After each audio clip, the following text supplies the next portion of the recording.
You said, 나와 승부에서 이기면 너의 아기라도 가져줄게라며 한국 특수부대 UDT를 무시하던 미군 델타포스 여장교. 그녀의 위험한 도발이 실제 임신과 출산으로 이어진 한 남녀의 운명적인 사랑 이야기입니다. 영상 시청하시기 이전에 구독과 좋아요 부탁드립니다. 저희에게 큰 힘이 됩니다. 서해의 심장 태안도의 개벌은 살아있는 거대한 생물이었다. 하루 2번 바다에 거친 숨결이 드나들 때마다 제비 속살을 드러냈다가 감추기를 반복했다. 미리 쓸고 간 자리에는 미세한 생명의 흔적들이 꿈틀거렸고 짠내 섞인 바람은 수억 년의 시간을 품은 태고의 노래를 실어날랐다. 이곳은 단순한 흙과 물의 땅이 아니었다. 모든 인위적인 것을 무력화시키고 오직 가장 원초적인 본능만을 허락하는 시험의 대지였다.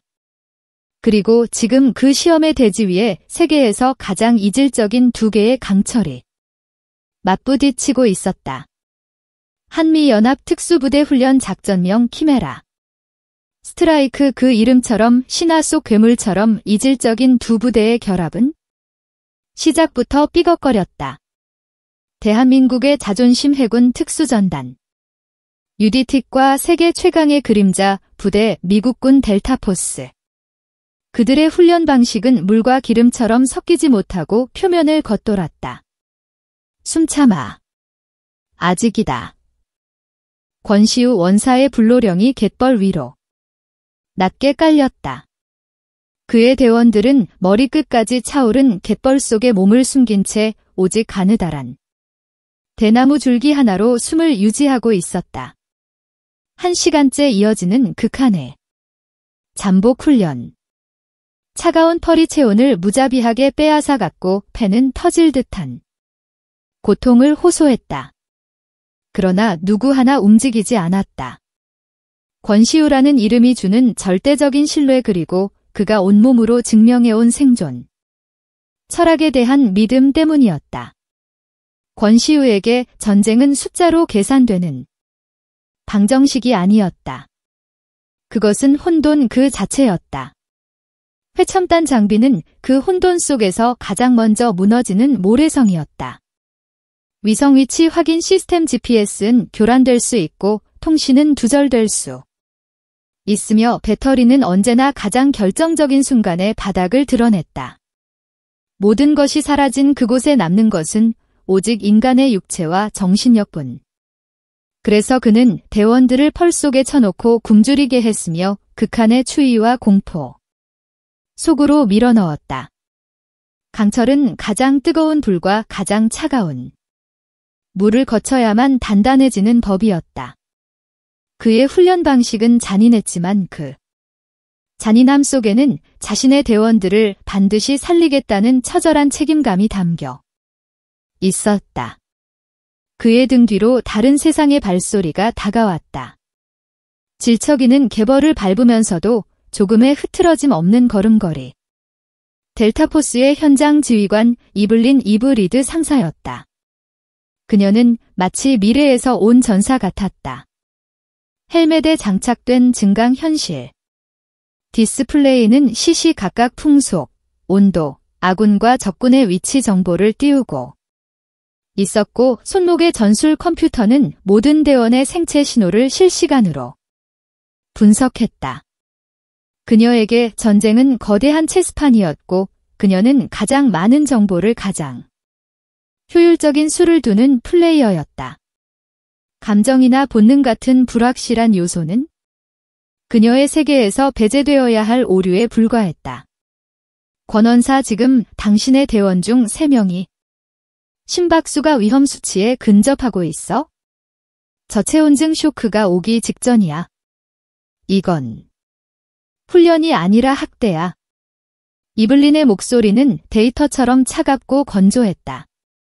그녀의 푸른 눈은 권시우의 대원들을 마치 실험실의 쥐처럼 분석하고 있었다. 권시우는 천천히 몸을 돌렸다. 진흙으로 범벅이 된 그의 얼굴은 분노인지 조소인지 알 수 없는 표정을 짓고 있었다. 그 위험 수치를 견뎌내야 진짜 전장에서 살아남는 거요. 리드 상사, 당신의 컴퓨터가 알려주지 않는 게 있지. 바로 인간의 의지라는 변수역. 내 대원들은 지금 자신의 한계와 싸우며 그 변수를 키우고 있어. 의지, 웃기는 소리, 의지력으로 총알을 막을 수 있나? 정확한 데이터 분석과 압도적인 기술력만이 승리를 보장하는 거예요. 당신의 방식은 그래? 원시적이라는 단어가 딱 어울리는군. 원시적이라는 단어의 권시우의 눈빛이 칼날처럼 날카로워졌다. 두 사람의 갈등은 연합훈련 내내 사사건 폭발했다. 가상인질 구출 훈련에서 이블린은 드론을 띄워 건물의 내부 구조를 3차원으로 스캔하고 최단 침투 경로를 계산했다. 반면 권시우는 대원들과 함께 몇 시간 동안 건물의 그림자를 관찰하고 바람의 흐름을 읽어 경비 병력의 교대 패턴과 취약점을 파악했다. 결과는 무승부. 하지만 과정은 극명하게 달랐고 서로에 대한 불신은 더욱 깊어졌다.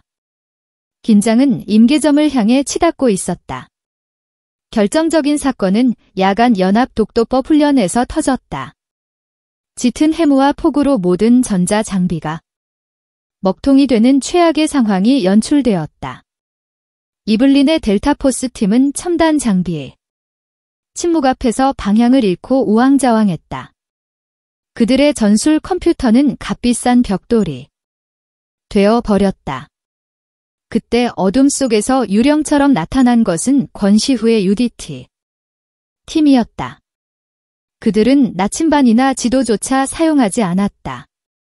오직 밤하늘의 희미한 별빛과 바람에 실려오는 바다 냄새 그리고 발밑에서 느껴지는 땅의 기울기만으로 목표 지점을 정확히 찾아낸 것이다. 흠뻑 젖은 생쥐꼴이 된 델타포스. 대원들 앞에 나타난 권시우와 그의 팀은 마치 다른 차원의 존재들 같았다. 다음 날 아침 연합부대 전체가 모인 브리핑 텐트. 이블린은 밤새 잠 한숨 자지 못한 듯 핏발선 눈으로 단상에 섰다. 그녀는 자신의 실패를 인정할 수 없었다. 그것은 단순한 훈련의 실패가 아니라 자신이 믿어온 모든 시스템과 신념에 대한 부정이었기 때문이다. 더 이상의 소모적인 논쟁은 무의미하오. 이블린은 텐트 안의 모든 이들을 향해 그러나 명백히 권시우를 겨냥하여 선언했다. 이 자리에서 제안하지? 나와 권원사 단둘이 맞붙어 각자의 전투 방식이 어느 쪽이 우월한지 증명하는 거요. 첨단 기술과 데이터로 무장한 나의 전투력과 당신이 그토록 신봉하는 원시적인 생존력 2. 지긋지긋한 개벌의 왕이 누군지 오늘 여기서 끝장을 봅시다. 그녀의 선전. 포고는 텐트 안에 공기를 얼려버렸다. 이것은 단순한 대결 신청이 아니었다. 패배하는 쪽은 자신의 모든 것을 부정해야만 하는 잔인한 명예 결투의 시작이었다. 모든 시선이 권시우에게로 쏠렸다. 그는 미동도 없이 이블린을 응시했다.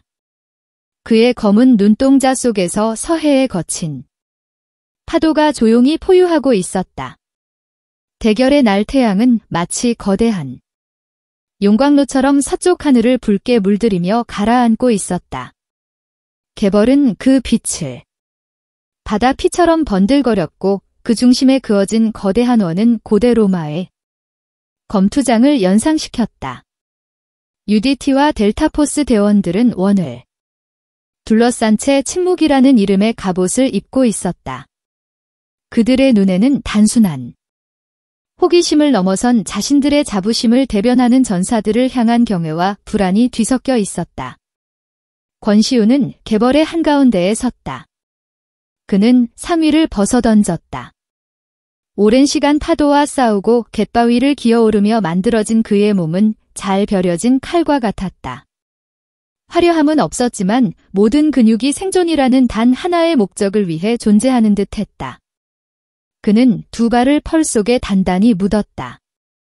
마치 돼지의 뿌리를 내리듯 개벌의 차가운 기운을 온몸으로 빨아들이고 있었다.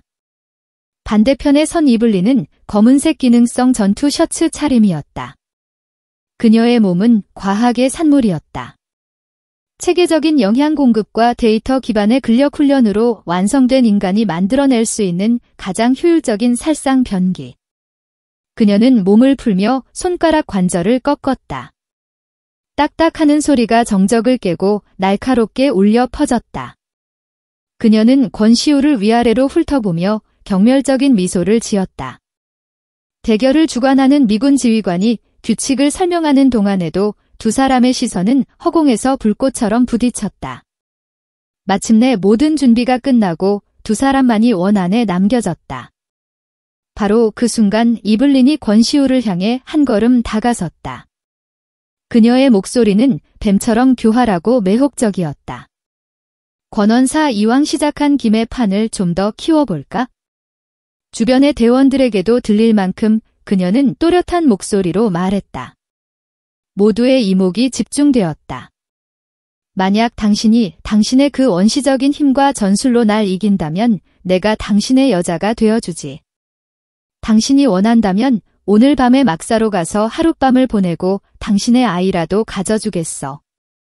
그녀는 말을 멈추고 권시우의 턱을 손가락으로 가볍게 쓸어 올렸다. 어때? 구미가 당기나? 잘해봐, 베이비. 극단적인 모욕. 그것은 한 남자의 자존심을 넘어 한 국가의 군인에 대한 노골적인 무시였다.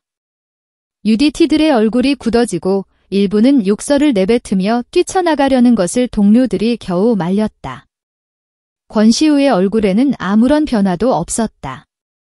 그러나 그의 눈동자 깊은 곳, 폭풍의 눈처럼 고유하던 중심에서 무언가 거대한 것이 깨어나고 있었다. 그의 분노는 뜨거운 용암이 아니었다. 모든 것을 얼려버리는 극저원의 빙하였다.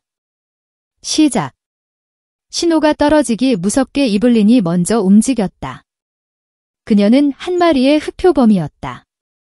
개벌의 저항을 거의 받지 않는 듯한 스텝으로 파고들어 눈으로 쫓기 힘든 속도의 연타를 퍼부었다. 크라브 마가와 시스테마를 결합한 델타포스의 근접 격투술.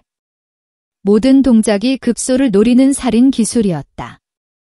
그러나 권시우는 산이었다. 그는 맞서 싸우지 않았다. 이블린의 폭풍 같은 공격을 미끄러운 개벌을 이용해 흘려보냈다. 그녀의 주먹이 그의 얼굴을 스치면 그는 반보 뒤로 물러나며 충격을 흡수했다. 그녀의 발차기가 그의 옆구리를 노리면 그는 몸을 틀어 공격의 방향을 비틀었다. 그의 움직임은 UDT의 특수전 무술인 무사트와 갯벌의 생리를 결합한 오직이 장소에서만 구사할 수 있는 생존의 몸부림이었다.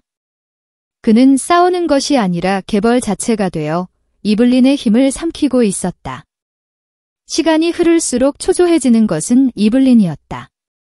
그녀의 체력은 과학적으로 배분되었지만 질척이는 개벌은 예상보다 훨씬 더 많은 힘을 빼앗아갔다. 발은 점점 무거워졌고 숨은 턱까지 차올랐다. 반면 권시우는 시간이 지날수록 오히려 더 편안해 보였다. 그의 호흡은 처음과 같이 고르고 그의 눈은 사냥감을 기다리는 포식자처럼 차갑게 빛나고 있었다. 겨우 도망이나 치는 게 당신의 방식인가? 이블린이 도발했지만 권시우는 대답 대신 더욱 낮은 자세를 취했다. 마침내 이블린의 인내심이 바닥을 드러냈다. 그녀는 마지막 남은 힘을 모두 끌어모아 승부를 결정지을 큰 기술을 시도했다. 공중으로 몸을 날려 권시우의 목을 다리로 휘감아 조르려는 필살기였다. 바로 그 순간이었다. 권시우가 기다리던 단 한 번의 기회 이블린의 몸이 공중에 뜬 그 찰나 권시우는 물러서는 대신 지면을 박차고 그녀의 품으로 파고들었다. 그는 공중에서 균형을 잃은 이블린의 허리를 낙채 온몸의 회전력을 이용해 그녀를 들어 올렸다. 그리고는 중력을 거스르듯 솟아올랐던 그녀의 몸을 다시 중력의 법칙에 순응하도록 개벌 바닥으로 무자비하게 내리꽂았다. 엄청난 충격과 함께 이블린의 폐에서 모든 공기가 빠져나갔다. 시야가 순간 하얗게 변했다. 정신을 차릴 틈도 없이 권시후의 육중한 몸이 그녀의 위를 덮쳤다. 그는 이블린의 양팔을 결박하고 무릎으로 그녀의 몸통을 완벽하게 제압했다. 단 한치의 저항도 허락하지 않는 완벽한 제압이었다.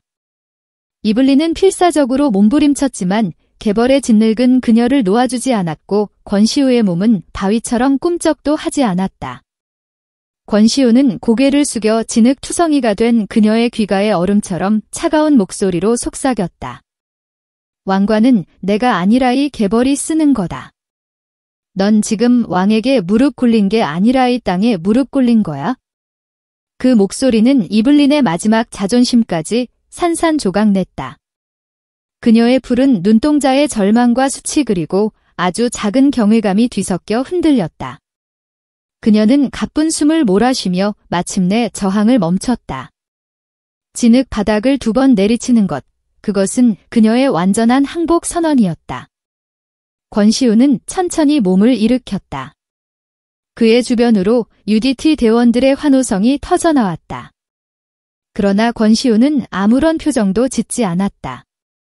그는 그저 붉게 타오르는 서해의 낙조를 배경으로 패배한 여전사를 말없이 내려다볼 뿐이었다. 비늘개 왕관은 가장 오만한 자의 머리 위에 씌워지는 것이 아니라 가장 겸손하게 돼지와 하나가 된 자에게 주어지는 것이었다. 그날 밤 한미연합부대의 막사는 2개의 극단적인 감정으로 나뉘었다. UDT 막사에서는 조용한 축제가 벌어졌다. 그들은 과장되게 떠들거나 술을 마시지는 않았지만 모든 대원들의 눈빛에는 말로 표현할 수 없는 뜨거운 자부심이 이글거리고 있었다. 권시우는 그들의 영웅이자 대한민국의 자존심 그 자체였다. 반면 델타포스 막사는 죽음과도 같은 침묵에 잠겨 있었다. 회첨단 장비들이 무용지물처럼 구석에 놓여 있었고 대원들은 차마 서로의 얼굴을 쳐다보지도 못한 채 무거운 공기를 견디고 있었다. 세계 최강이라는 그들의 신화의 처음으로 균열이 생긴 밤이었다. 특히 그들의 리더 이블린 리드의 막사 주변은 누구도 감히 접근하지 못하는 성역이 되어버렸다. 이블린은 뜨거운 물줄기를 온몸으로 맞으며 샤워 부스벽에 이마를 기댔다. 아무리 시선해도 개벌의 짠내와 패배의 치욕은 지워지지 않았다. 온몸의 근육들이 비명을 질렀지만 그보다 더 아픈 것은 심장이었다. 그녀가 내뱉었던 오만한 말들 당신의 아이라도 가져주겠다는 그 끔찍한 조롱이 메아리가 되어 귀가를 맴돌았다. 그녀는 이제 그 약속을 지켜야만 했다. 군인의 명예는 승패와 상관없이 지켜져야 하는 최후의 보루였기 때문이다. 샤워를 마치고 군용수건으로 몸을 감싼 채 막사로 돌아왔을 때 그녀는 결심을 굳혔다. 이것은 또 다른 전투였다. 자신의 감정을 죽이고 약속을 이행해야 하는 임무. 그녀는 머리를 말릴 생각도 하지 못한 채 젖은 머리카락에서 물이 뚝뚝 떨어지는 것도 아랑곳하지 않고 침대에 걸터앉아 그를 기다렸다. 시간이 흐를수록 문 쪽을 향한 그녀의 시선은 점점 더 초조하게 흔들렸다. 얼마나 지났을까? 마침내 막사문에서 조심스러운 노크 소리가 들렸다. 이블린은 심장이 철렁 내려앉는 것을 느끼며 마른 침을 삼켰다. 들어와. 그녀의 목소리는 스스로 듣기에도 놀라울 만큼 거칠고 쉬어 있었다. 문을 열고 들어선 것은 역시 권시우였다. 그는 전투복이 아닌 깨끗하게 세탁된 검은색 반팔 셔츠와 훈련용 바지 차림이었다. 그의 손에는 구급 상자가 들려 있었다. 그의 등장은 이블린이 상상했던 의기양한 승리자의 모습과는 거리가 멀었다. 그의 얼굴에는 어떤 감정도 실려있지 않아 오히려 더 속을 알 수 없었다. 약 바르러 왔다. 그는 지극히 사무적인 목소리로 말했다. 이블린은 자리에서 일어나지 않은 채 그를 쏘아보며 차갑게 대꾸했다. 약이 아니라 내 몸을 원해서 온 거겠지? 승리의 대가를 챙기러 온 것 아닌가? 그녀의 목소리에는 체념과 자포자기, 그리고 마지막 남은 자존심이 가시처럼 돋다. 권시우는 그녀의 말에 대꾸하지 않고 성큼 다가와 그녀 앞에 무릎을 꿇고 앉았다. 그리고는 구급 상자를 열어 소동과 연고를 꺼냈다. 그는 부드럽지만 단호한 손길로 그녀의 다리에 난 상처를 치료하기 시작했다. 차가운 소독솜이 상처에 닿아 이블린은 저도 모르게 몸을 움찔했다. 움직이지 마, 덧나니까 그의 목소리는 낮고 부드러웠다. 그 부드러움이 오히려 이블린의 마음을 더욱 헤집어 놓았다. 그녀는 이 상황을 이해할 수 없었다. 자신을 철저하게 짓밟고 모욕했던 남자. 그리고 자신은 그에게 기꺼이 몸을 내어주겠다고 약속했다. 그런데 그는 마치 아무 일도 없었다는 듯 다친 곳을 치료해주고 있었다. 왜 이러는 거지? 이블린의 목소리가 미세하게 떨렸다. 나를 마음껏 비웃고 조롱하고 당신이 원하는 대로 하면 되잖아. 그게 당신이 원했던 것 아니었나? 권시우는 묵묵히 상처를 치료하며 한참 만에 입을 열었다. 전장에서 동료를 얻는 것은 영토를 얻는 것보다 중요해. 나는 오늘 적을 잃고 동료를 얻고 싶었을 뿐이다. 그는 고개를 들어 처음으로 이블린의 눈을 똑바로 쳐다보았다. 그의 깊은 눈동자에는 승리자의 오만함 대신 한 인간에 대한 복잡한 연민과 이해가 담겨 있었다. 당신이 뱉은 말 그건 당신 자신에게 던진 가장 큰 모욕이야. 나는 그런 식으로 승리를 증명하고 싶지 않아. 내게 필요한 건 당신의 몸이 아니라 당신의 존중이다. 델타포스 지휘관으로서의 존중. 그리고 한 명의 전사로서의 존중. 권시우의 말은 망치처럼 이블린의 머리를 내리쳤다. 그녀가 지키려 했던 군인의 명예 그 본질을 그는 정확히 꿰뚫어 보고 있었다. 그녀는 그를 이기기 위해 스스로의 명예를 더럽혔지만 그는 그녀를 이기고도 그녀의 명예를 지켜주려 하고 있었다. 눈물이 핑 돌았지만 그녀는 필사적으로 참아냈다. 치료가 끝나자 권시우는 조용히 자리에서 일어났다. 어색한 침묵이 좁은 막사를 가득 채웠다. 그는 뒤돌아 문을 향했다. 이대로 그가 나가버리면 모든 것이 끝날 것 같았다. 낮의 대결도 밤의 내기도의 이상한 긴장감도. 바로 그 순간 이블린은 저도 모르게 손을 뻗어 그의 팔을 붙잡았다. 가지마. 그녀의 목소리는 더 이상 가시친 패자의 것이 아니었다. 모든 무장을 해제한 채 자신의 나약함을 인정해버린 한 여자의 목소리였다. 권시우는 천천히 돌아섰다. 그의 눈이 의문으로 가득 차 있었다. 내기는 아직 끝나지 않았어. 이블린이 떨리는 목소리로 말을 이었다. 당신은 이겼고 나는 졌어. 이건 모욕에 대한 대가가 아니야? 나의 패배에 대한 나 자신의 항복이다. 전사로서 그리고 여자로서 그녀는 그의 팔을 잡은 손에 힘을 주었다. 그것은 더 이상 도발이나 거래가 아닌 진심 어린 갈망이었다. 자신을 완벽하게 무너뜨린 남자를 향한 원초적인 끌림, 자신조차 이해할 수 없는 강렬한 감정의 소용돌이었다. 권시우는 오랫동안 말없이 그녀를 내려다 보았다. 그의 눈동자가 짙은 어둠 속에서 파도처럼 일렁다. 그는 천천히 손을 들어 그녀의 젖은 머리카락을 쓸어 넘겨 주었다. 그리고는 뒤돌아서서 막사의 문을 닫고 빗장을 걸었다. 철컥하는 소리가 두 사람의 세상과 바깥 세상을 완벽하게 분리했다. 그날 밤 개벌의 왕은 가장 오만한 여전사의 항복을 받아냈다. 그것은 힘에 의한 굴복이 아닌 마음으로 얻어낸 완전한 항복이었다. 막사의 작은 불빛이 꺼지고 창밖으로 스며드는 희미한 달빛만이 뒤엉인 두 사람의 그림자를 조용히 비추고 있었다. 그날 밤이 지나고 개벌의 새벽은 마치 아무 일도 없었다는 듯 고요한 얼굴로 찾아왔다. 하지만 권시우와 이블린 두 사람의 세상은 완전히 뒤바뀌어 있었다. 어색한 침묵이 동트기 전에 푸른 어둠처럼 막사 안에 내려앉았다. 간밤에 폭풍 같던 감정은 흔적도 없이 사라지고 대신 서로의 맨 얼굴을 마주해야 하는 어색함과 미묘한 설렘 그리고 알 수 없는 불안감이 그 자리를 채웠다.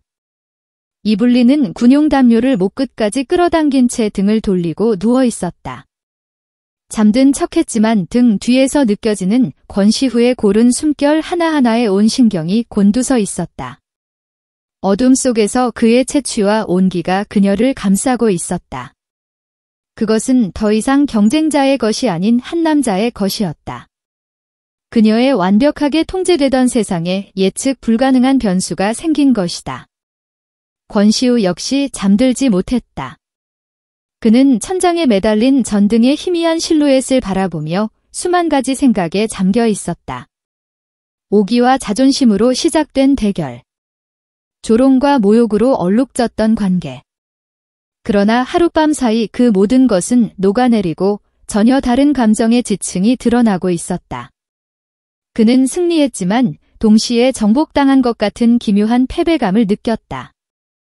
그녀의 가장 깊고 나약한 모습을 본 순간 그는 더 이상 그녀를 적으로 인식할 수 없게 되었다. 동이 트고 막사 밖에서 훈련 준비를 하는 소음이 들려오자 권시우는 조용히 자리에서 일어났다. 옷을 챙겨 입는 그의 움직임에는 어떠한 망설임도 없었다.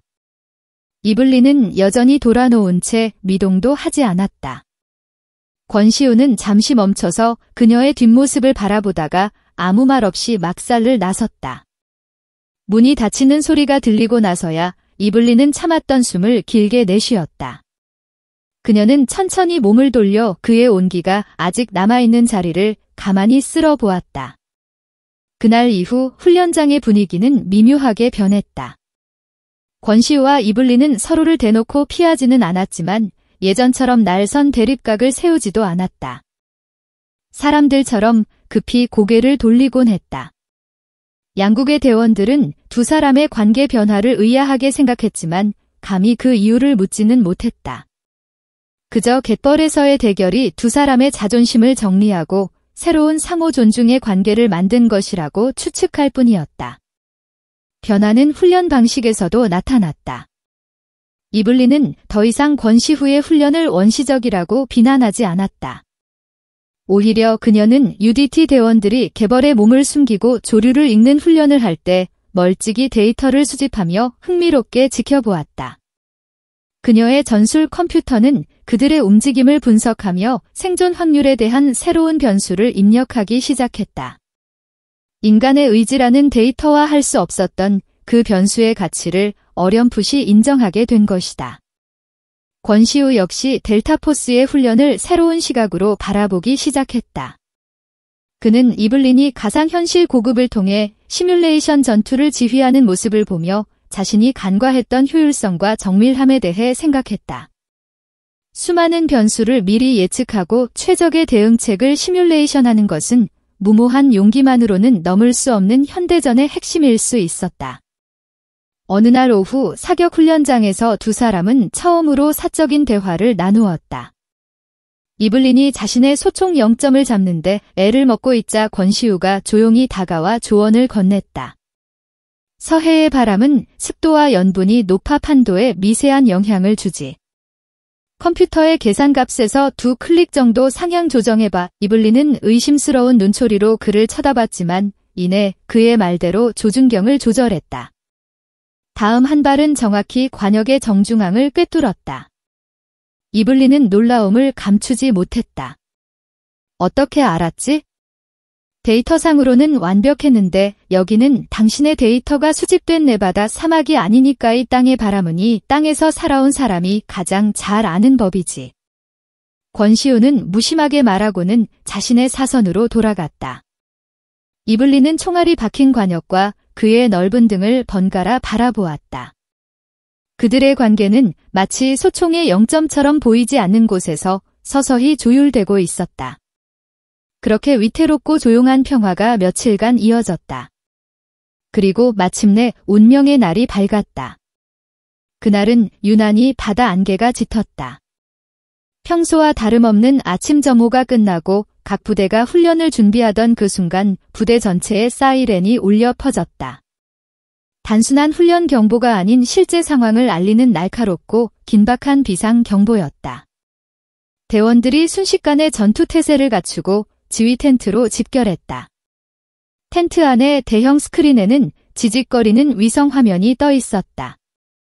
합동참모본부의 작전 통제관이 굳은 얼굴로 브리핑을 시작했다. 금일 5시 40분 서해 북방한 개선엔 엘렐란 남방 5km 해상에서 아군 민간 상선 아틀라스호가 미상의 무장 세력에게 피격 후 납포되는 사건이 발생했다. 현재 아틀라스호는 통신이 두절된 채 북측으로 이동 중인 것으로 추정된다. 대한민국 정부는 이를 명백한 군사 도발로 규정. 한미연합 특수부대의 인질 구출 및 선박 탈환을 위한 붉은 파도 크림슨 파이드 작전을 발령한다. 텐트 안에 공기가 얼어붙었다.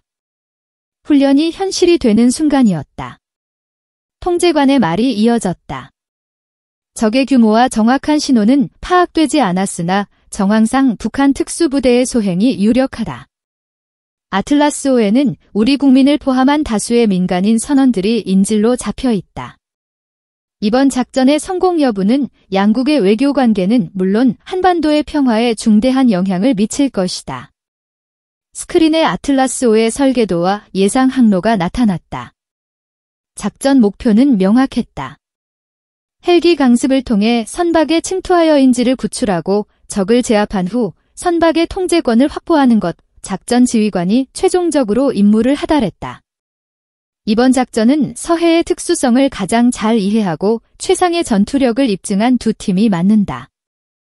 권시우 원사가 이끄는 UDT 알파팀이 해상 침투 및 기관실 확보를 이블린 리드 상사가 이끄는 델타포스 브라보팀이 공중 강습 및 함교 장악을 담당한다. 두 팀은 선내에서 합류하여 합동으로 인질 구출 작전을 수행한다. 이것은 훈련이 아니다. 단 한 번의 실패도 용납되지 않는다. 권시우와 이블린의 시선이 허공에서 마주쳤다. 더 이상 어색함이나 미묘한 감정은 없었다. 오직 냉철한 전사의 눈빛만이 빛나고 있었다. 그들은 이제 개인적인 감정을 나눌 사이가 아니었다.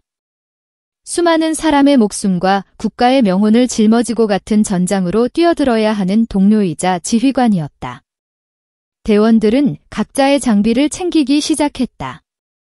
총기에 기름칠하는 소리, 탄창을 결합하는 소리가 텐트 안을 가득 메웠다. 권시우와 이블린은 작전지도 앞에서 마지막으로 세부 계획을 조율했다. 기관실을 먼저 장악해 배를 멈추겠다. 당신 팀이 함교를 확보하면 중앙 통로에서 합류하지? 알겠다. 우리 팀의 드론이 선내 통로를 실시간으로 스캔해서 정보를 공유하겠다. 적의 위치를 특정하면 즉시 알려주지. 두 사람의 대화는 군더더기 없이 간결하고 명확했다. 그들의 상반된 방식은 더 이상 갈등의 요인이 아닌 작전 성공을 위한 최상의 조합이 되어 있었다. 장비를 모두 착용한 두 사람은 경납고로 향했다. 거대한 수송 헬리콥터의 프로펠러가 이미 세차에 돌아가며 이륙을 준비하고 있었다. 헬기에 오르기 직전 권시우가 이블린을 돌아보았다. 반드시 살아남아라. 이블린은 말없이 고개를 끄덕였다. 그녀의 푸른 눈동자에 결연한 의지가 담겨 있었다. 너도 짧은 대화를 끝으로 두 사람은 각자의 헬기에 몸을 실었다. 굉음과 함께 헬기가 지면을 박차고 떠올랐다. 창밖으로 익숙했던 개벌 훈련장이 빠르게 멀어져 갔다. 이제 그들은 진짜 전쟁터 예측 불가능한 붉은 파도가 넘실 때는 서해의 심장부로 향하고 있었다. 밤의 서해는 모든 빛을 삼켜버린 거대한 심연이었다. 수송 헬리콥터 내부는 적외선 비상등의 붉은 빛만이 희미하게 감돌았다. 프로펠러가 공기를 찢는 괴음 속에서 대원들은 각자의 상에 잠긴 채 침묵을 지켰다. 권시우는 눈을 감고 거친 바다의 숨소리에 귀를 기울였다. 파도의 높이, 바람의 방향, 비릿한 소금의 농도. 그는 온몸의 감각을 통해 보이지 않는 전장을 느끼고 있었다. 그의 옆에서 UDT들은 묵묵히 산소통과 수중 침투 장비를 점검했다. 그들의 얼굴에는 긴장감 대신 수없이 반복된 훈련으로 다져진 강한 자신감이 서여 있었다. 같은 시각 다른 헬기에 탑승한 이블린은 전혀 다른 방식으로 전장을 그리고 있었다. 그녀의 눈은 헬멧 바이저에 투사되는 수많은 데이터들을 쫓고 있었다. 정찰 위성이 보내온 아틀라스5의 실시간 영상 아군 함정의 위치적의 예상 병력 배치도 그녀의 뇌는 슈퍼컴퓨터처럼 이 모든 정보를 종합하여 수십 가지의 시나리오와 대응책을 만들고 있었다. 그녀에게 전쟁은 감각이 아닌 철저한 계산과 확률의 영역이었다. 강화 5분 전 헤드셋을 통해 들려오는 조종사의 목소리의 대원들이 일제히 몸을 일으켰다. 헬기의 후. 틀라스5의 상공으로 접근하고 있었다. 그녀의 팀은 굵은 로프를 타고 배 위로 하강하는 패스트로프를 준비했다. 321 강화 신호와 함께 델타포스 대원들이 검은 유령처럼 밧줄을 타고 미끄러져 내렸다. 선박의 함교와 선미 두 개의 지점에 동시에 강습이 이루어졌다. 그들의 발이 갑판에 닿는 순간 섬광탄과 함께 지옥의 문이 열렸다. 탕타탕 소음기가 장착된 총기들이 불을 뿜으며 아틀라스5를 순찰하던 적들을 순식간에 제압했다. 델타포스의 움직임은 마치 잘 짜인 교향곡처럼 한치의 오차도 없는 정밀함과 압도적인 화력으로 적들을 유린했다. 한편 아틀라스5의 거대한 선체 아래에 접근한 권시우와 UDT들은 또 다른 사투를 벌이고 있었다. 거친 파도가 그들의 고무보트를 집어삼킬 듯이 흔들었고 미끄러운 강철 선체에 갈고리를 거는 것조차 쉽지 않았다. 몇 번의 시도 끝에 간신히 고정된 줄을 타고 그들은 수직에 가까운 선체를 기어오르기 시작했다. 바닷물을 머금은 군장은 천근만근처럼 무거웠고 소나기의 힘이 풀리는 순간 그대로 수십 미 아래의 검은 바다로 추락할 수 있었다. 마침내 갑판 아래의 좁은 통로를 통해 선내에 진입한 권시우는 헤드셋을 통해 이블린에게 연락했다. 여기는 알파팀 선내 진입에 성공했다. 예정대로 기관실로 향한다. 브라보 팀이다. 함교를 장악했다. 하지만 문제가 생겼다. 예상보다 적의 저항이 거세 중앙 통로에 중화기가 배치된 것 같다. 이블린의 목소리에는 다급함이 묻어 있었다. 권시우는 즉시 상황을 판단했다. 정면 돌파는 위험했다. 기다려. 다른 길이 있을 거다. 권시우는 눈을 감고 선체의 미세한 진동과 소음에 집중했다. 그는 마치 배의 구조를 손바닥 보듯 느끼고 있었다. 이윽고 그는 낡은 환기구를 발견했다. 성인 남성 한 명이 겨우 지나갈 수 있는 비좁은 통로였다. 환기구를 통해 우회한다. 5분 뒤 중앙 통로 뒤편을 기습하겠다. 그쪽에서 소음을 내서 놈들의 시선을 끌어줘 발겠다. 목숨은 스스로 챙기도록 두 사람의 짧은 교신이 끝나고 작전은 새로운 국면으로 접어들었다. 이블린의 팀이 계획적으로 총격전을 벌이며 적들의 주의를 끄는 동안 권시우와 그의 팀은 미로처럼 얽힌 환기구 속을 포복으로 기어갔다. 먼지와 기름대로 범벅이 된 어두운 통로 안에서 그들은 오직 서로의 숨소리에 의지한 채 앞으로 나아갔다. 약속된 시간이 되자 권시우의 팀은 적들의 등 뒤에서 유령처럼 나타났다. 완벽한 기습이었다.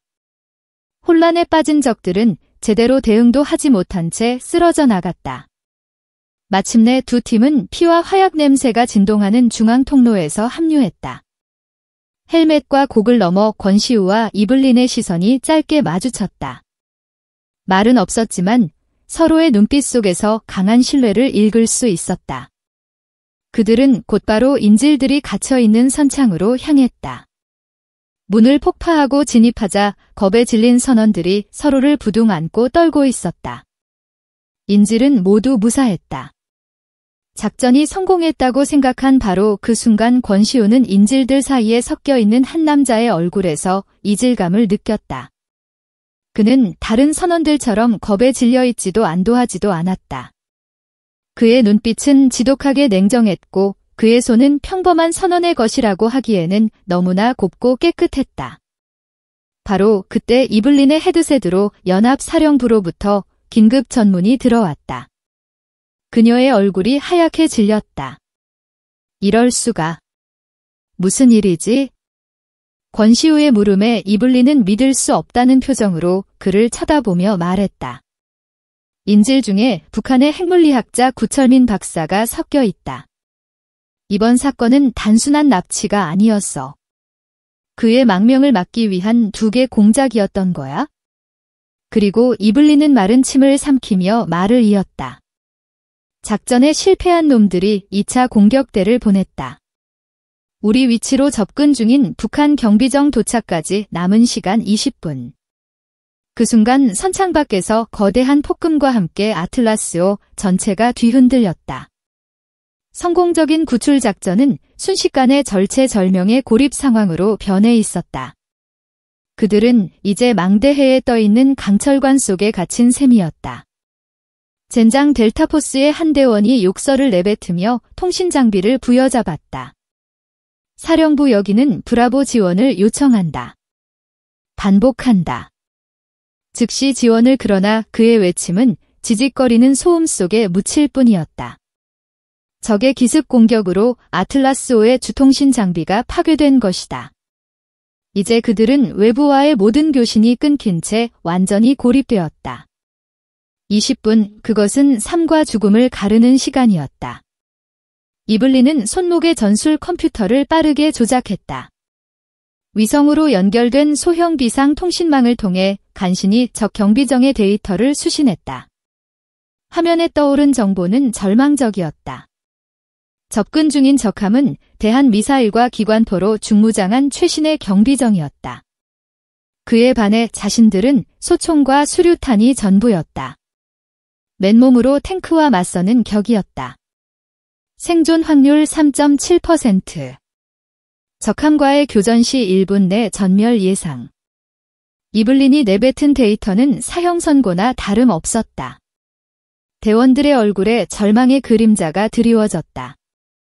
그들은 세계 최정의 요원들이었지만 압도적인 화력의 차이는 용기나 훈련으로 극복할 수 있는 문제가 아니었다.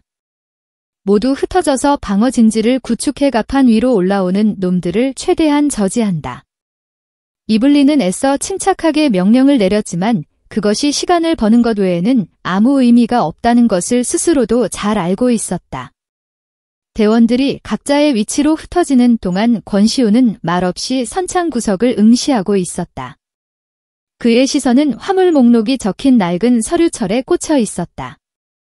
방법이 없을까 생각해야 해. 그는 혼잣말처럼 중얼거리며 서류를 미친 듯이 넘겼다. 그의 눈이 어느 한 지점에서 번쩍하고 빛났다. 고철 수출품 해성에 대한 미사일 발사 대비 작동 통제 시스템 제거됨. 이거다.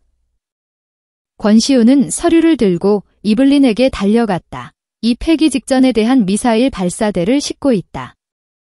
이걸 쓸 수만 있다면. 이블린은 서류를 낙채듯 받아들고는 어이없다는 듯 웃었다. 미척군 권원사, 통제 시스템도 없고 전력 공급도 끊긴 쇠이다. 그걸 어떻게 쏘겠다는 거지? 주먹으로 쳐서 날리기라도 하겠다는 건가? 수동으로 할 수 있다. 발사 시퀀스를 강제로 연결하고 비상 전력을 끌어오면 돼. 불가능하지 않아. 설령 그게 가능하다고 해도 조준은 어떻게 할 거지? 우리에겐 레이더도 목표 유도 장치도 없어. 망망대해 움직이는 배를 눈으로 보고 맞추겠다고. 그건 기적이 아니라 도박이야. 데이터와 확률을 신봉하는 이블린에게 권시우의 계획은 미친 소리에 불과했다. 하지만 권시우는 물러서지 않았다. 그는 이블린의 두 어깨를 붙잡고 그녀의 눈을 똑바로 응시했다. 그래, 도박이다. 하지만 3.7%의 확률에 목숨을 맡기는 것보단 나은 도박이지. 당신의 컴퓨터는 기적을 계산하지 못하겠지만 우린 그걸 만들어낼 수 있어. 당신의 그 잘난 머리로 계산을 해. 나는 내 몸으로 그걸 현실로 만들 테니. 권시우의 눈빛에는 관광에 가까운 결의가 서여 있었다. 이블린은 그 눈빛을 피하지 않고 마주보았다. 그녀의 머릿속에서 수만 개의 데이터가 충돌했다. 불가능, 실패, 전멸. 그러나 그 모든 이성적인 판단을 압도하는 단 하나의 변수. 바로 눈앞의 남자 권시우에 대한 알 수 없는 믿음이었다. 그는 불가능을 가능하게 만드는 법을 아는 남자였다. 좋아. 마침내 이블린이 결심한 듯 짧게 대답했다. 그녀는 즉시 자신의 팀원들에게 새로운 명령을 하달했다. 부상자들과 구박사님을 보호하며 선내에서 방어선을 구축한다. 적들이 갑판으로 올라오지 못하게 최대한 막아. 그리고 그녀는 권시우를 보며 말했다. 미사일 발사는 내가 맞지? 당신은 당신의 팀을 데리고 놈들의 시선을 끌어 발사 준비까지 시간을 벌어줘야 해. 안 돼. 발사 시스템을 수동으로 조작하는 건 나밖에 할 수 없어. 계산은 당신이 해. 두 사람의 역할은 순식간에 정해졌다. UDT와 델타포스 대원들은 생사의 갈림길에서 한 팀이 되어 완벽하게 움직이기 시작했다. 권시우와 UDT 대원들은 녹슨 미사일 발사대로 달려가 해치를 열고 복잡한 회로와 실름을 시작했다. 이블린은 갑판의 가장 높은 곳에 자리를 잡고 정찰 드론을 띄워 적함의 거리와 속도를 측정하기 시작했다. 젠장 유압 장치가 완전히 굳었어. 비상 전력 케이블이 짧다. 연결할 방법을 찾아야 해. 미사일 발사대는 그야말로 고철 덩어리였다. 대원들은 6탄으로 굳어버린 발사각 조절 장치를 돌리고 전선을 잘라 이어붙이며 사투를 벌였다. 시간은 속절없이 흘러갔다. 적함 5km까지 접근. 5분 후면 우리 사정권에 들어온다. 이블린의 외침이 갑판 위에 울려 퍼졌다. 그녀는 미친 듯이 전술 컴퓨터의 수치를 입력했다. 적함의 예상 경로, 바람의 속도, 파도의 높이, 심지어 지구의 자전까지. 그녀가 가진 모든 데이터를 총동원한 필사의 계산이었다. 권시우, 발사각 15도 방향각 280으로 고정해. 지금 당장 고정 완료. 이제부터 내가 신호를 보낼 때까지 절대로 움직이지 마오. 파도의 최고점을 이용해서 발사해야 오차를 줄일 수 있어. 이블린은 드론이 보내오는 실시간 영상과 컴퓨터의 계산값을 번갈아 보며 숨을 죽였다. 적함의 윤곽이 육관으로 보이기 시작했다. 적의 기관포가 불을 뿜으며 아틀라스호를 향해 위협 사격을 가해왔다. 총탄이 갑판 위를 거리며 날아와 박혔다. 지금이야 발사, 이블린의 절규와 같은 외침이 터져나왔다. 권시우는 그 신호를 기다렸다는 듯이 두 개의 전선을 합선시켜 만든 임시 발사 스위치를 내리쳤다. 콱. 엄청난 괴음과 함께 녹슨 미사일이 뻘건 화염을 내뿜으며 밤하늘을 향해 솟구쳐 올랐다. 그것은 첨단 유도 장치의 정밀한 비행이 아니었다. 마치 술 취한 듯 비틀거리며 날아가는 불안하고 절망적인 궤적이었다. 모두가 숨을 죽이고 미사일의 꼬리에서 뿜어져 나오는 불빛을 바라보았다. 1초가 1년처럼 느껴지는 시간이었다. 과연 저 무모한 쇠덩이가 기적을 만들어낼 수 있을까? 미사일은 까마득한 어둠 속으로 사라졌다.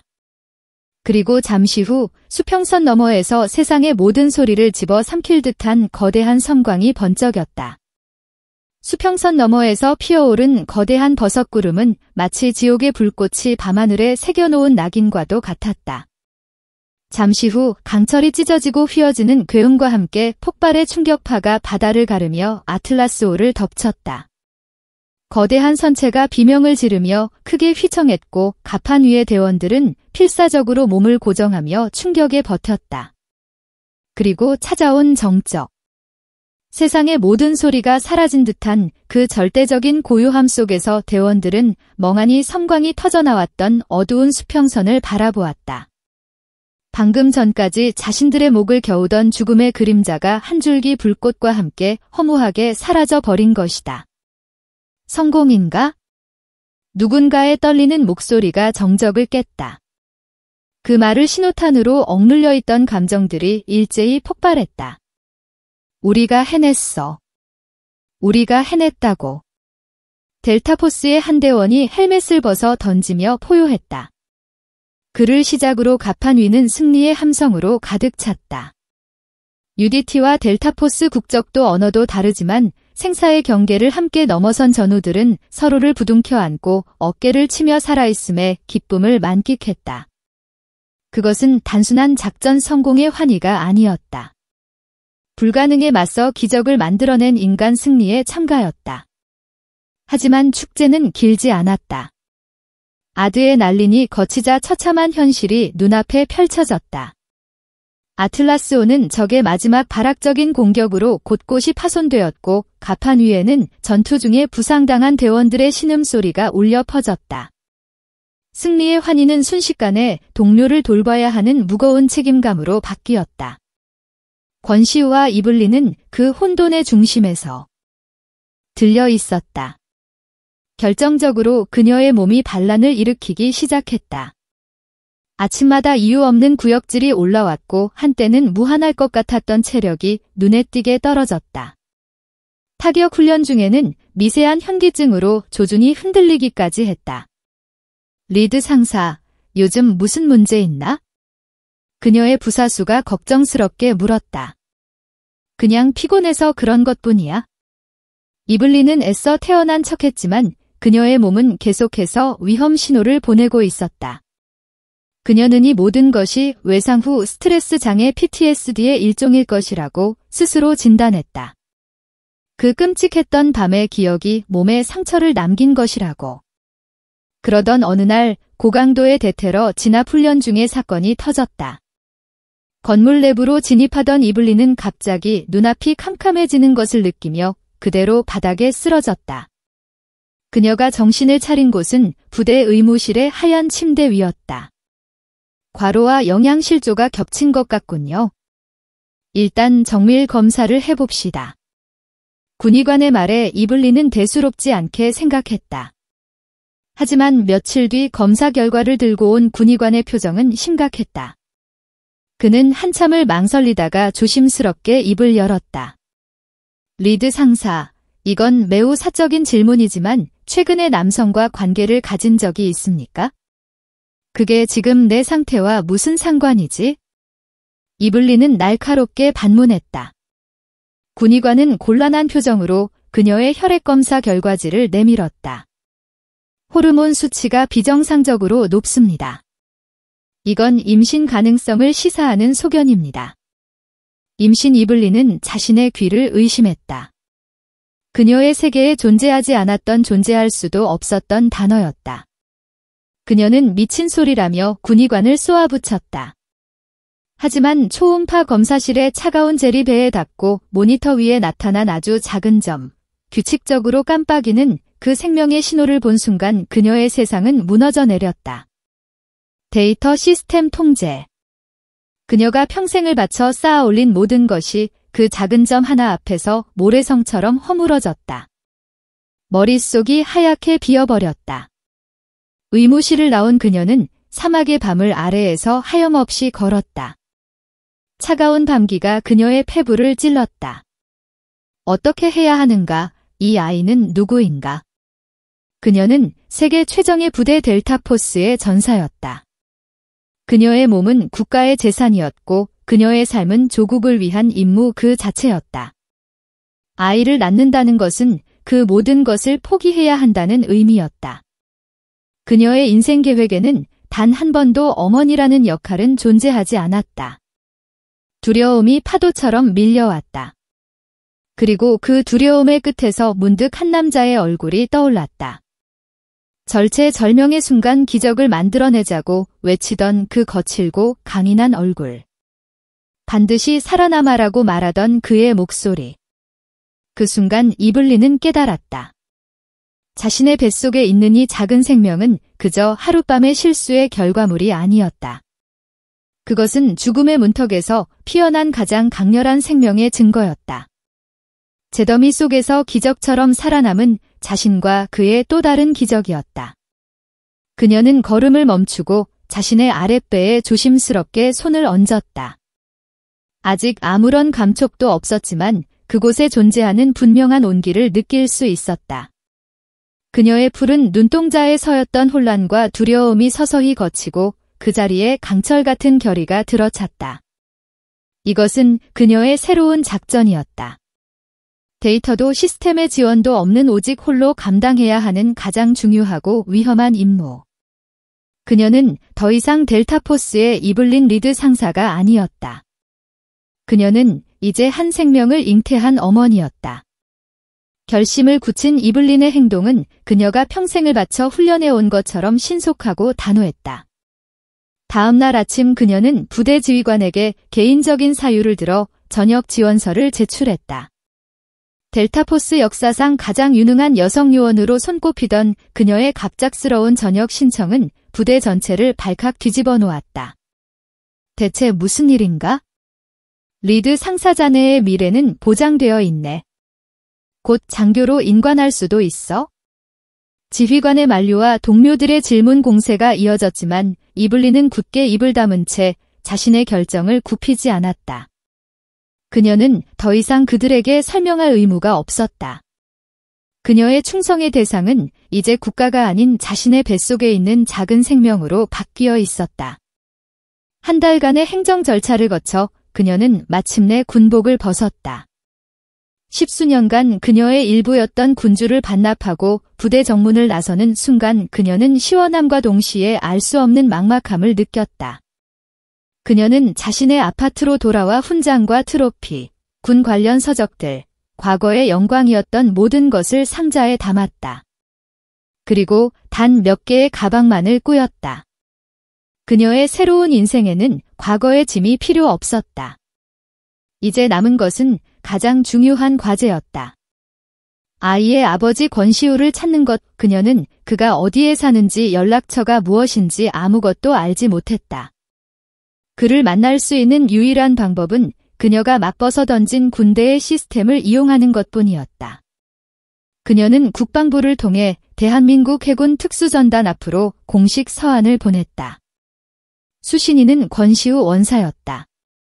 서한의 내용은 지극히 사무적이었다.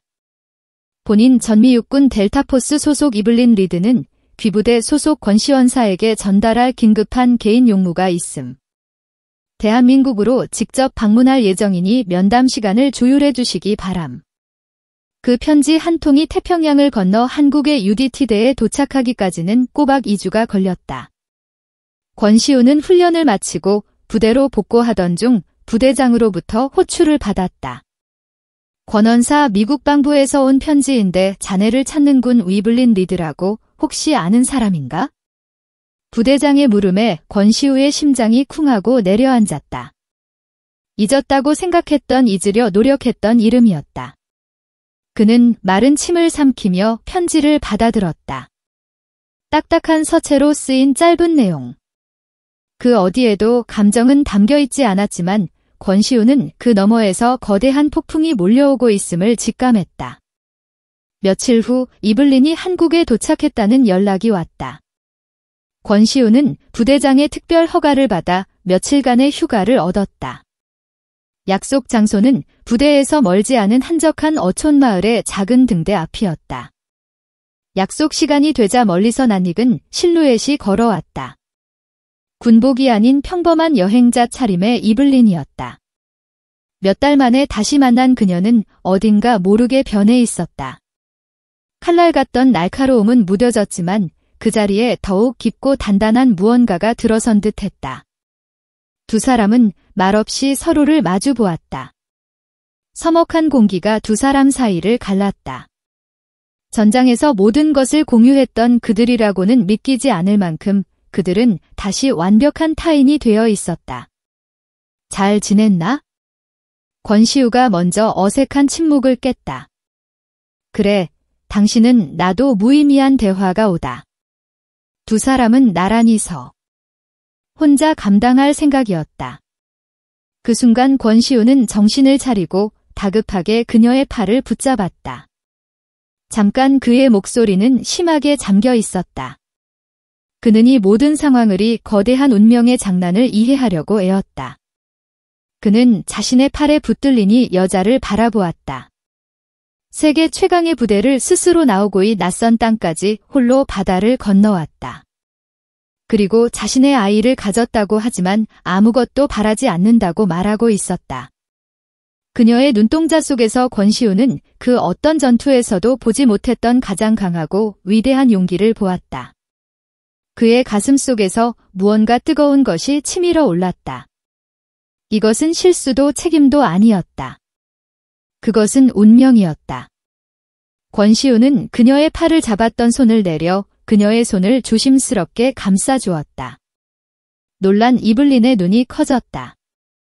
그의 손은 훈련으로 다져진 거친 손이었지만 그 어떤 것보다 따뜻하고 단단했다. 혼자 감당하게 두지 않아. 권시우가 낫지? 하지만 온 마음을 다해 말했다. 이건 더 이상 당신 혼자만의 작전이 아니야. 지금부터 우리 두 사람의 작전이다. 그의 말에 이블린의 강철 같던 얼굴이 서서히 무너져 내렸다. 그녀의 눈가에 그녀가 평생 한 번 흘려본 적 없었던 뜨거운 눈물이 맺혔다.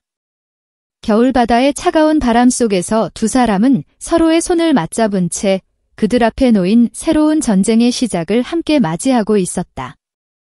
권시우의 손을 맞잡은 순간 이블린의 세상에 처음으로 달이 내려졌다. 평생을 부표처럼 떠돌며 오직 임무만을 좌표 삼아 살아왔던 그녀였다. 하지만 그의 거칠고 따뜻한 손은 그녀가 정박해야 할 단 하나의 항구가 어디인지를 알려주고 있었다. 그가 우리라는 단어를 입에 올렸을 때 그녀는 비로소 지독했던 외로움의 전투가 끝났음을 직감했다. 권시우는 그녀를 자신의 집으로 데려왔다. UDT 부대에서 멀지 않은 곳에 위치한 낡았지만 정갈 어촌의 작은 집이었다. 집 안에서는 바다 냄새와 오래된 나무 냄새가 섞여났다. 화려한 장식 하나 없이 오직 생존과 훈련에 필요한 최소한의 물건들만이 자리를 지키고 있었다. 그 집은 마치 권시우라는 남자를 그대로 옮겨놓은 듯 했다. 두 사람의 어색한 동거는 그렇게 시작되었다. 모든 것이 극과 극이었다.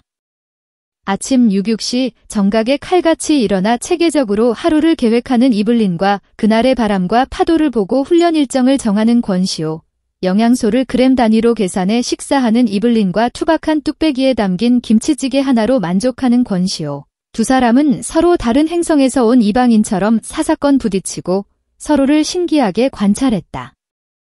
하지만 그 어색함 속에서 두 사람은 서서히 서로에게 스며들고 있었다.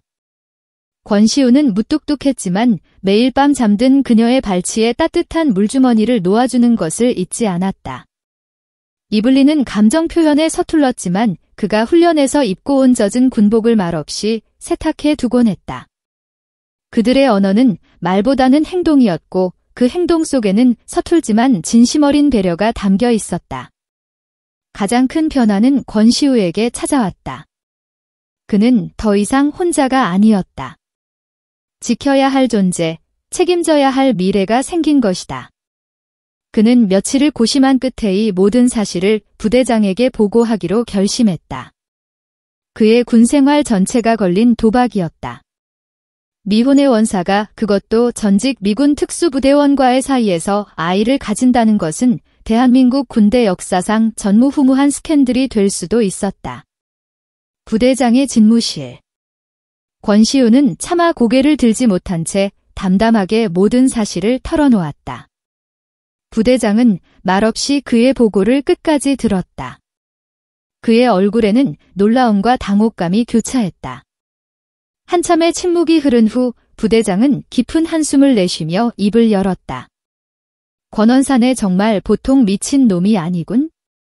그것은 질책이 아니었다. 오히려에 가까운 감탄이었다. 부대장은 자리에서 일어나 창밖의 훈련장을 바라보았다. 나는 자네를 내 아들처럼 우리 부대의 심장처럼 여겨왔네. 자네가 붉은 파도 작전에서 보여준 용기는 전 부대원의 귀감이야. 하지만 지금 자네가 하려는 일은 그 어떤 작전보다 더 힘든 싸움이 될 걸세. 세상의 편견, 군대의 규율, 그 모든 것과 싸워야 해 감당할 수 있겠나? 감당하겠습니다. 권시우는 망설임 없이 대답했다.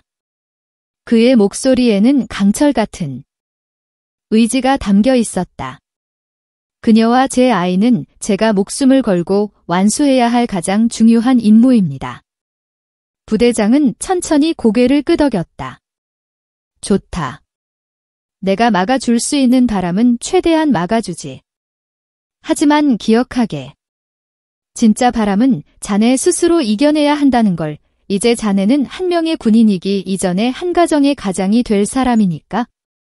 가장 큰 산을 넘자 두 사람의 관계는 안정을 찾아갔다. 이블린의 배는 하루가 다르게 불러왔고 그녀의 몸과 마음에도 변화가 찾아왔다. 평생을 통제와 규율 속에서 살아왔던 그녀는 자신의 의지와 상관없이 변화하는 몸을 받아들이는 법을 배워야 했다.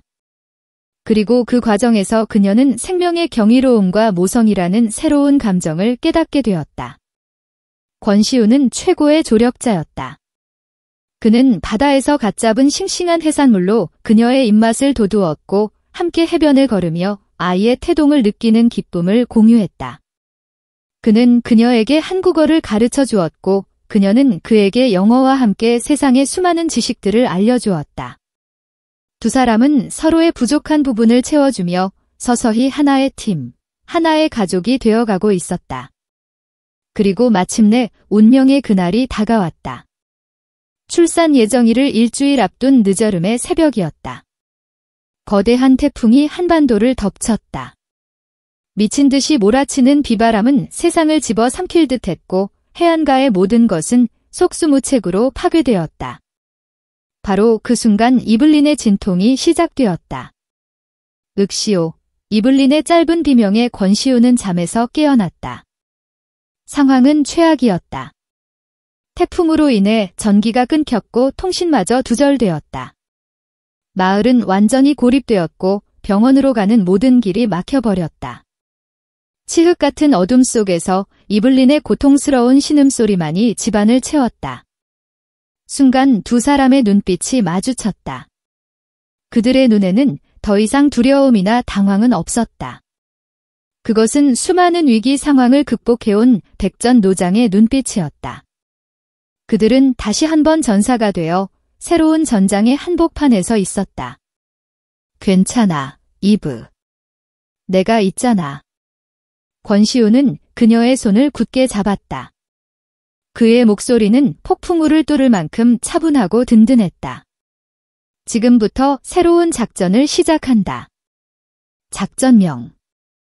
가장 위대한 상륙작전.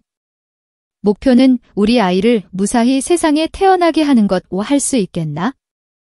리드 상사, 이블린은 식은땀을 흘리면서도 희미하게 미소를 지었다. 물론이지. 권원사, 내 지위만 정확하다면 작전은 즉시 개시되었다. 권시우는 집안에 있는 모든 양초를 켜서 불을 밝혔고 깨끗한 수건과 뜨거운 물을 준비했다. 그는 지난 몇 달간 출산 관련 서적을 탐독하며 만일의 사태에 대비해왔다. 이블린은 군에서 배운 호흡법과 정신 집중 훈련을 통해 극심한 진통의 파도를 견뎌냈다. 그녀는 더 이상 고통에 압도당하는 산모가 아니었다. 자신의 몸을 통제하며 임무를 수행하는 지휘관이었다.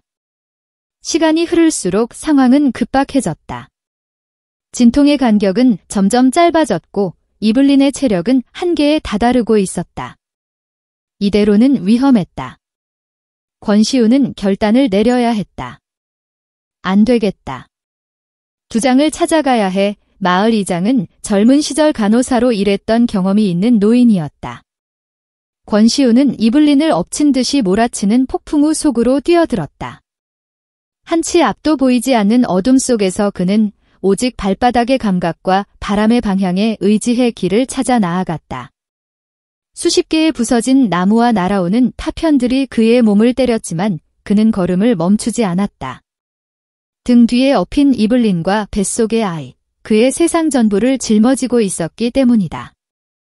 천신만 끝에 이장의 집에 도착했을 때 두 사람은 이미 생골이 되어 있었다. 노련한 이장은 두 사람을 보고 놀랐지만 이내 침착하게 상황을 통제하기 시작했다.